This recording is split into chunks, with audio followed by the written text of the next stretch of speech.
नमस्कार, जय हिंद दोस्तों। चलिए जानते हैं मध्य प्रदेश की हर जिले हर क्षेत्र की 50 फटाफट बड़ी खबरों को सिर्फ 10 मिनट में। लेकिन उससे पहले आप यह वीडियो किस जगह से देख रहे हैं हमें कमेंट में जरूर बताएं।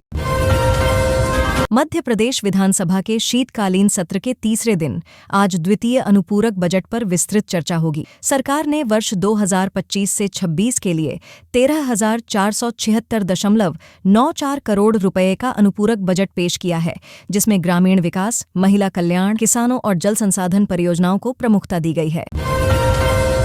कूनो नेशनल पार्क में 3 नए चीतों को जल्द ही छोड़ने की तैयारी अंतिम चरण में है।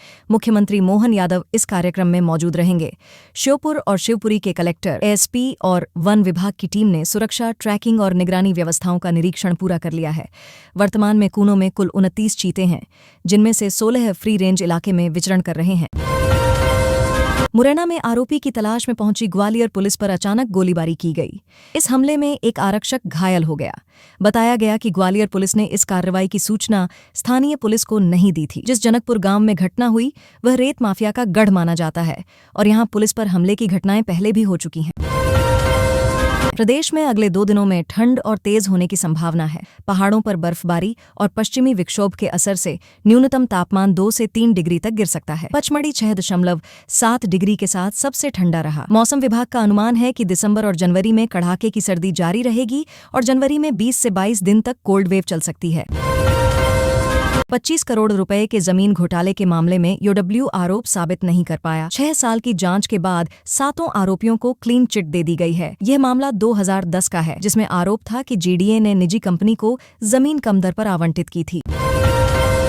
रणजीत अष्टमी के मद्देनजर प्रशासन ने सुरक्षा व्यवस्थाएं और कड़ी कर दी हैं। कलेक्टर शिवम वर्मा ने निर्देश दिया है कि शस्त्र प्रदर्शन पर रोक रहेगी और शराब पीकर आने वालों पर तुरंत कार्रवाई की जाएगी। भीड़ की निगरानी के लिए ड्रोन और सीसीटीवी कैमरों का उपयोग किया जाएगा।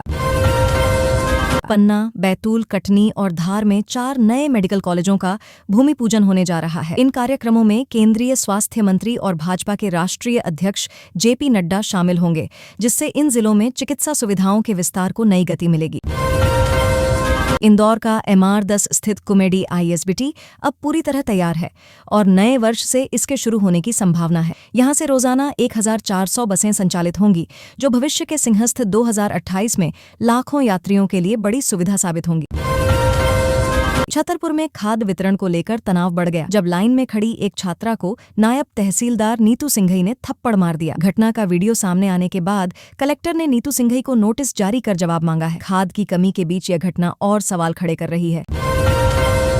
धार के खलघाट में किसान महाआंदोलन के दौरान राष्ट्रीय राजमार्ग 52 को जाम करने पर पुलिस ने कार्रवाई तेज कर दी है। वीडियोग्राफी के आधार पर किसान मजदूर महासंघ के जिलाध्यक्ष सहित 17 किसानों पर मामला दर्ज किया गया है, जबकि करीब 700 अज्ञात लोगों को भी आरोपी बनाया गया है। IPC और राष्ट्रीय राजमार्ग अधिनियम के तहत प्रकरण दर्ज किए गए हैं।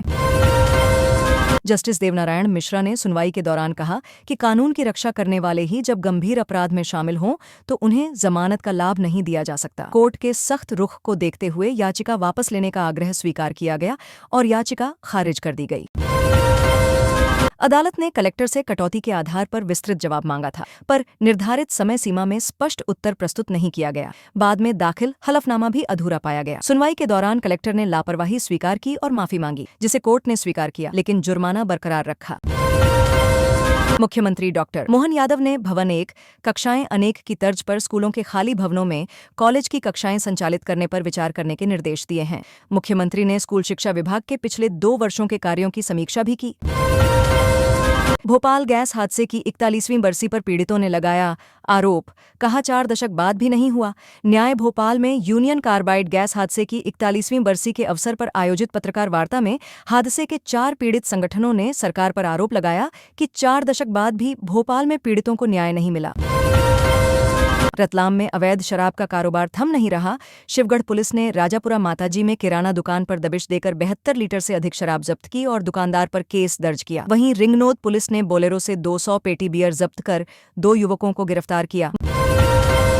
मध्य प्रदेश में मतदाता सूची को त्रुटि रहित बनाने की प्रक्रिया तेजी से जारी है और अब तक 57.05% गणना पत्रकों का डिजिटाइजेशन पूरा हो चुका है। बीएलओ द्वारा 5 करोड़ से अधिक मतदाताओं को गणना पत्रक घर घर पहुंचाए जा चुके हैं, जिन्हें ऑनलाइन भी भरा जा सकता है।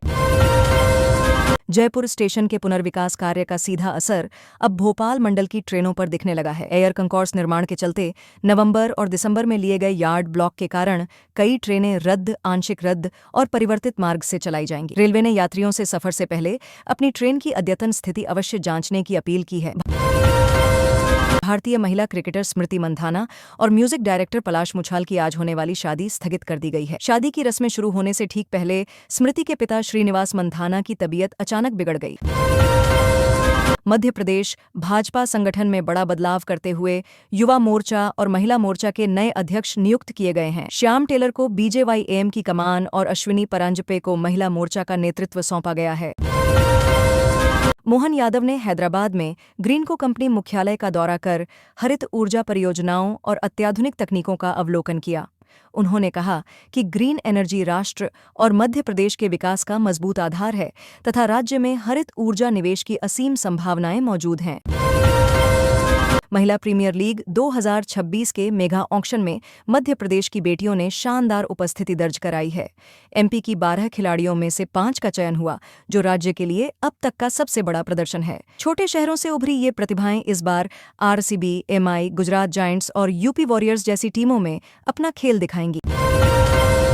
मुख्यमंत्री डॉ. मोहन यादव बड़े बेटे के बाद अब छोटे बेटे अभिमन्यु की शादी भी सादगी के साथ करने जा रहे हैं। सीएम के बेटे की शादी 30 नवंबर को सामूहिक विवाह सम्मेलन में होने जा रही है। मोहन यादव ने 1 दिसंबर को होने वाली अंतर्राष्ट्रीय गीता जयंती और गीता महोत्सव की तैयारियों की समीक्षा करते हुए अधिकारियों को जरूरी निर्देश दिए। उन्होंने कहा कि गीता महोत्सव की सभी गतिविधियों में लोगों की अधिक से अधिक भागीदारी सुनिश्चित की जाए, ताकि गीता के संदेश का व्यापक प्रसार हो सके। मध्य प्रदेश विधानसभा के शीतकालीन सत्र के तीसरे दिन आज द्वितीय अनुपूरक बजट पर विस्तृत चर्चा होगी। सरकार ने वर्ष 2025 से 26 के लिए 13,476.94 करोड़ रुपए का अनुपूरक बजट पेश किया है, जिसमें ग्रामीण विकास, महिला कल्याण, किसानों और जल संसाधन परियोजनाओं को प्रमुखता दी गई है। कूनो नेशनल पार्क में 3 नए चीतों को जल्द ही छोड़ने की तैयारी अंतिम चरण में है। मुख्यमंत्री मोहन यादव इस कार्यक्रम में मौजूद रहेंगे। श्योपुर और शिवपुरी के कलेक्टर, एसपी और वन विभाग की टीम ने सुरक्षा, ट्रैकिंग और निगरानी व्यवस्थाओं का निरीक्षण पूरा कर लिया है। वर्तमान में कूनो में कुल 29 चीते हैं, जिनमें से 16 फ्री रेंज इलाके में विचरण कर रहे हैं। मुरैना में आरोपी की तलाश में पहुंची ग्वालियर पुलिस पर अचानक गोलीबारी की गई। इस हमले में एक आरक्षक घायल हो गया। बताया गया कि ग्वालियर पुलिस ने इस कार्रवाई की सूचना स्थानीय पुलिस को नहीं दी थी। जिस जनकपुर गांव में घटना हुई वह रेत माफिया का गढ़ माना जाता है और यहां पुलिस पर हमले की घटनाएं पहले भी हो चुकी हैं।